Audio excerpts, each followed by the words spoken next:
देखिए दोस्तों, अगर किसी भी बैंक का नेट बैंकिंग, अगर आपसे नेट बैंकिंग का यूजर नेम मिस हो जाता है तो उस किस तरीके से फाइंड कर पाते हैं।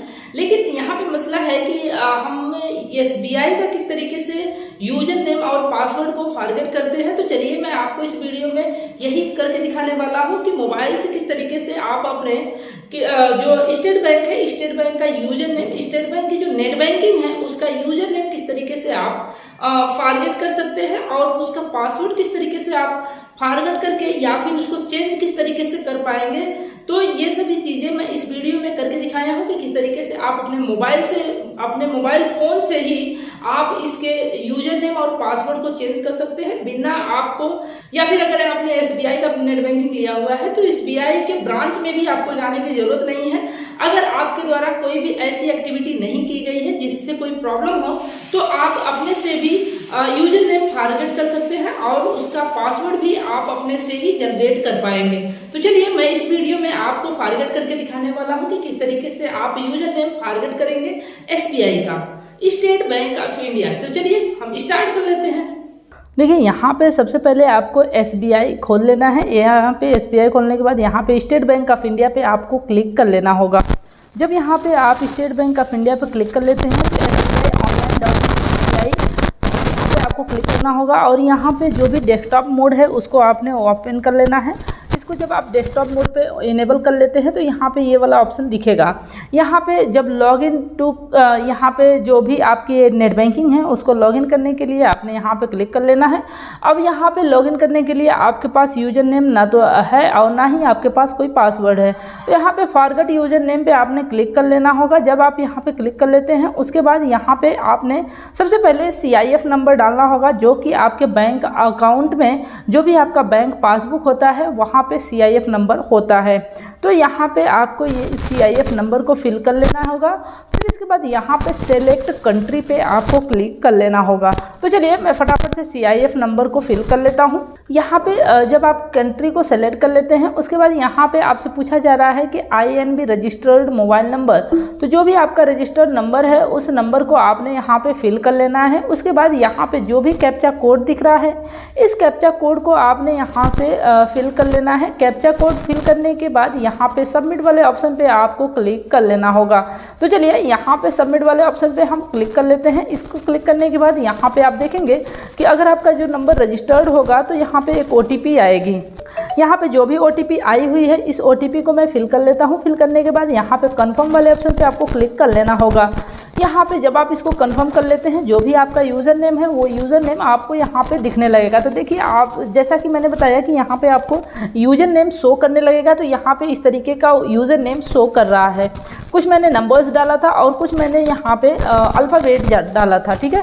तो यहाँ पे वो आपको शो कर देगा। अब यहाँ पे आपको इस यूज़र नेम को कॉपी कर लेना है। इस यूज़र नेम को कॉपी करने के बाद यहाँ पे अब आपको forget user name and login password पे क्लिक कर लेना होगा और यहाँ पे फॉरगेट माय लॉगिन पासवर्ड पे क्लिक करने के बाद यहाँ पे नेक्स्ट करेंगे। नेक्स्ट करने के बाद जो भी आपने यूज़र नेम फाइंड किया हुआ है उस यूज़र नेम को आपने यहाँ पे फिल कर लेना है। तो चलिए मैं यहाँ पे उस यूज़र नेम को फिल कर लेता हूँ। फिल करने के बाद यहाँ पे अकाउंट नंबर, जो भी आपका अकाउंट नंबर हो उस अकाउंट नंबर को आपने यहाँ पे फिल कर लेना होगा। उसके बाद यहाँ पे जो भी आपका कंट्री है इसको सेलेक्ट करेंगे। फिर से आपको वही काम करना है, जो आपका रजिस्टर्ड मोबाइल नंबर है उस रजिस्टर्ड नंबर को आपने यहाँ पे फिल कर लेना है। अब यहाँ पे एक एक्स्ट्रा चीज़ आपसे पूछी जाएगी जो कि आपका डेट ऑफ बर्थ पूछा जाएगा। तो चलिए मैं यहाँ पे डेट ऑफ बर्थ को फिल कर लेता हूँ। जो भी आपका डेट ऑफ बर्थ है उस डेट ऑफ बर्थ को आपने यहाँ पे फिल कर लेना होगा। डेट ऑफ बर्थ फिल करने के बाद यहाँ पे जो भी आपका कैप्चा दिख रहा है इस कैप्चा को आपने यहाँ पे फिल करना होगा।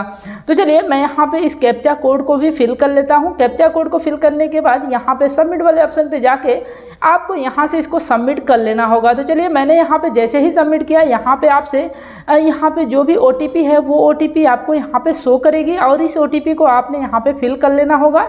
OTP फिल करने के बाद यहाँ पे कंफर्म वाले ऑप्शन पे जाके यहाँ से आपको कंफर्म कर लेना होगा। जब आप यहाँ पे कंफर्म कर लेते हैं तो यहाँ पे आपसे पूछ रहा है using ATM card details, using profile password, reset login password and branch assistance. तो आप इन 3 तरीक़ों से आप कर सकते हैं। तो मेरे ख्याल से ये सबसे आसान होता है जो कि ATM कार्ड का सिस्टम होता है। तो यहाँ पे ATM कार्ड पे आप जब क्लिक करेंगे तो यहाँ पे आपके ATM कार्ड का एक्टिवेशन दिखाएगा कि एक्टिव है कि डीएक्टिवेट है। अब यहाँ पे जो भी आपका कार्ड नंबर होगा वो कार्ड नंबर शो करेगा। यहाँ पे कार्ड होल्डर नेम पूछा जाएगा और यहाँ पे कार्ड होल्डर नेम डालने के बाद यहाँ पे valid and expiry date, valid to expiry date जो है वो आपसे पूछी जाएगी। तो यहाँ पे जो भी आपके एटीएम कार्ड पे एक्सपायरी डेट हो उस एक्सपायरी डेट को आपने यहाँ पे फिल कर लेना है।